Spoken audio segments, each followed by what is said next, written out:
एक कक्ष में 600 बच्चियों को बैठा के अगर डिसिप्लिन की बात करें जाती है, बिल्कुल भी उचित नहीं है, संभव ही नहीं। हार्डली इस कमरे के अकॉर्डिंग 190 से 120 बच्चे बैठ सकते हैं। 90 से 120 660 मतलब नामांकन है, 240 प्रेजेंट है, तो संभव ही नहीं कि कोई क्लास ले पाएंगे। ठीक है, आप निश्चित रहिए, हम लोग इस विषय में बहुत जल्द आगे बढ़ते हैं और आपकी जो असुविधा है उसके लिए खेद है, लेकिन हम लोग उस दिशा में आगे बढ़ेंगे, काम कर रहे हैं। ये कौन सा क्लास है? 11 है। फैकल्टी क्या है? आर्ट्स। पढ़ाई लिखाई ठीक से कर रहे हैं ना? देखिए, मन लगा के पढ़िएगा ना, क्योंकि हम लोग जो है मिडिल क्लास फैमिली से आते हैं। भले आपके प्रिंसिपल आपके साथ खड़े हैं, आपके एमएलए भी आपके साथ खड़े हैं, लेकिन हम लोग मिडिल क्लास फैमिली से आते हैं और हमारी पूंजी शिक्षा ही है। हमारे मम्मी पापा के पास उतने पैसे नहीं है कि अगर हम शिक्षा में अच्छा नहीं करेंगे तो हम कोई बढ़िया व्यापार को आगे बढ़ा सकते हैं, हम बड़े शहरों में जाके अपने आप को स्थापित कर सकते हैं। हमारी पूंजी ही हमारा एजुकेशन है। हम जितना बेहतर से यहाँ से निखर के जाएंगे उतना हम अपने आप को स्टेब्लिश करेंगे। इसलिए आप लोग किसी भी प्रकार का कोई कंप्रोमाइज नहीं कीजिएगा। हम जानते हैं कि हो सके आपको समस्या आएंगी, क्योंकि बहन लोगों को थोड़ी आ सकती है, क्योंकि आज भी लोगों की मानसिकताएं वैसी हैं, लेकिन आप निश्चिंत रहिए, अब जमाना बदला है, जमाने के लोगों की सोच बदली है और हमें लगता है कि बेटा और बेटी को समान दृष्टिकोण से लोग देख रहे हैं। तो आपको भी कुछ अगर सुविधाएं आएंगे तो उससे आपको पार जाना है, और कभी शिकायत और समस्या को लेकर अपनी पढ़ाई से कंप्रोमाइज मत कीजिएगा, इस चीज से कंप्रोमाइज मत कीजिएगा।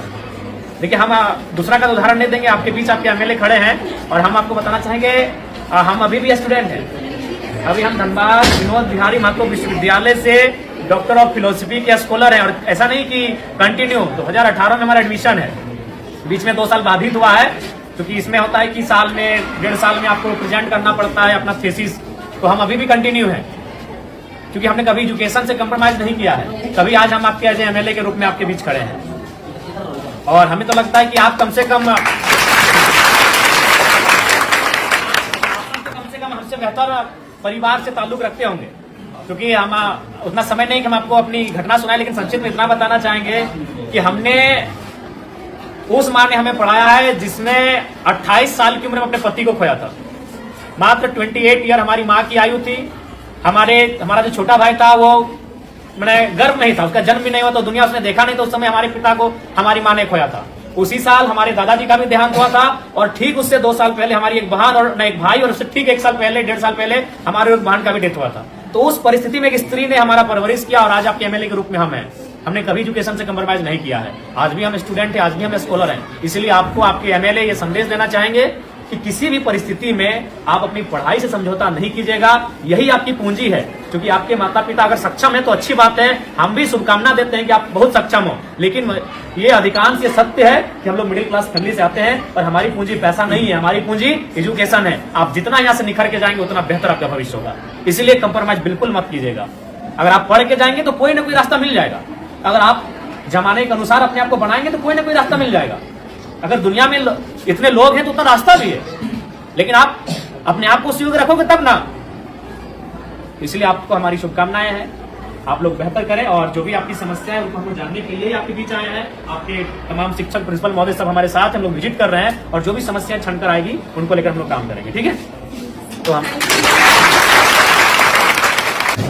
ठीक है, पढ़ना चाहिए। सबसे पहले हमारी बात को आप लोग सुनिए। 10 महीना, देखिए 10 में अगर आप है तो अभी ये महीना है दिसंबर का, आपके पास काफी कम समय है।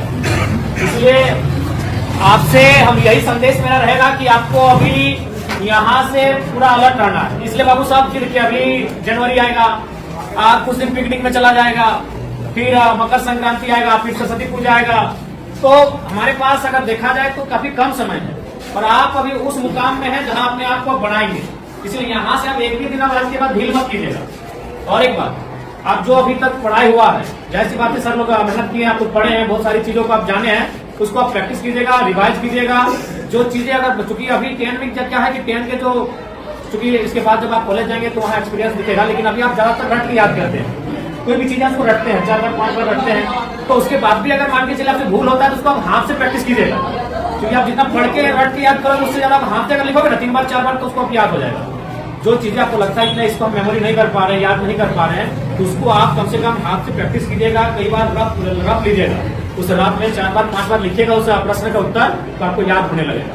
और एक बात सबसे महत्वपूर्ण याद रखिएगा, क्योंकि आप अभी अपने जीवन का सबसे महत्वपूर्ण उम्र में है, यही है ये जो एज होता है ना, ये इसको हम लोग टीन एज कहते हैं। हमको अपने आप को बनाना भी यही है और बिगाड़ना भी यही है। अब ये डिपेंड आप पे करता है। देखिए आपके माता पिता तो इस उम्मीद से आपको भेजें कि मेरा बेटा वहां जाएगा, गुरुजी के सानिध्य में बैठेंगे, पढ़ेंगे तो पढ़ के आएंगे, लेकिन अब आप यहाँ क्या व्यवहार करते हैं ये आप पे डिपेंड करता है। तो इसीलिए आप यहाँ 4 घंटा 5 घंटा 6 घंटा समय देते हैं, तो उस 6 घंटा का रिजल्ट आना चाहिए ना। मान लीजिए सपोज दैट अगर किसी भाई को अगर पढ़ने में मन नहीं लग रहा है, तो मान के चलो वो 6 घंटा अगर सिर्फ वो ग्राउंड में दौड़ेगा, इस राज्य के नंबर 1 धावक बनेगा कि नहीं? अगर वो पहाड़ नहीं चढ़ेगा, अगर वो गीत ही 6 घंटा प्रैक्टिस करेगा तो एक बेहतरीन गीतकार बनेगा कि नहीं? तो हमारे कहने का मतलब है आप यहाँ 6 घंटा समय दे रहे हैं, और जहां आप समय दे रहे हैं वहां से कुछ रिजल्ट नहीं हासिल करेंगे तो फिर गलत बात है कि नहीं? तो इसलिए आप यहाँ 6 घंटा समय दे रहे हैं, अपना 5 घंटा आप समय दे रहे हैं, तो इसलिए यहाँ से आपको परिणाम हासिल करके जाना है, यहाँ से आपको रिजल्ट लेके जाना है। इस बात को आपको ध्यान में रखना है, ठीक है? बाकी आपको जहां असुविधा होगी, आपके शिक्षक आपके प्रिंसिपल तो साथ में ही, आपके विधानसभा के आपके एमएलए हम भी आपके साथ हैं, जहां हमारी आपको जरूरत पड़ेगी आप हमें बेहतर याद कीजिए, ठीक है? आज चूंकि समय का अभाव है, 1 घंटे हम उसको ले लेते हैं, लेकिन समय का अभाव है। जैसे बच्चा का गाने का दिमाग में इतनी हुई है, काफी जैसे हम लोग भेजे हैं सर, इसी वाला अनाज मतलब मिलता है। हाँ तो जो सादा के बच्चा हम भेजे दिखा के सामाजिक सुरक्षा, हाँ पैसा 30,000 का महीना मिलता है, ठीक है। 8,000 10 तो आदमी भेजे, ठीक, इसको हमको संज्ञान में रखिएगा, क्योंकि उनको मालूम है अगर हम खेती में मन नहीं लगाएंगे तो फसल नहीं होगा, फसल नहीं होगा तो परिवार का अनाज नहीं होगा। किसी को मन नहीं लगता, जब धान काटने के लिए जाते हैं पूछेगा मन लगता है? मन लगता है सिनेमा देखने में, मन लगता है मेला घूमने में, मन लगता है शॉपिंग करने में। काम में मन नहीं लगता है, वहां लगाना पड़ता है, क्योंकि वही काम आपका पहचान है, वही काम आपका कर्म है, तो मन वहां लगाना पड़ता है। अभी आपका कर्म है आपका शिक्षा अर्जन करना, ये आपका कर्म है, इसलिए आपको मन लगाना है। और लगता है तो अच्छी बात है, अगर लगता है तो अच्छी बात है, और नहीं लगता है तो लगाना पड़ेगा। और बाकी आपकी समस्याओं से हम लोग अवगत हो रहे हैं, काफी समस्याएं हैं आपके विद्यालय में, और आपकी समस्याओं का निराकरण के लिए हम लोग हमेशा प्रयासरत रहेंगे। और आप लोग बढ़िया से मन लगा के पढ़िए, हमारी शुभकामनाएं हैं। अगर कुछ समस्याएं होंगी आप सीधा हमसे संपर्क कीजिएगा, और बेहिचक अपनी बात को रखिएगा, डर भय मत कीजिएगा कि हम आपके एमएलए हैं, हम आपके एक सहयोगी के रूप में आपको दिशा पथ प्रदर्शक के रूप में आए हैं। आप बेहिचक हमें याद कीजिएगा, ठीक है? और एकदम मन ध्यान लगा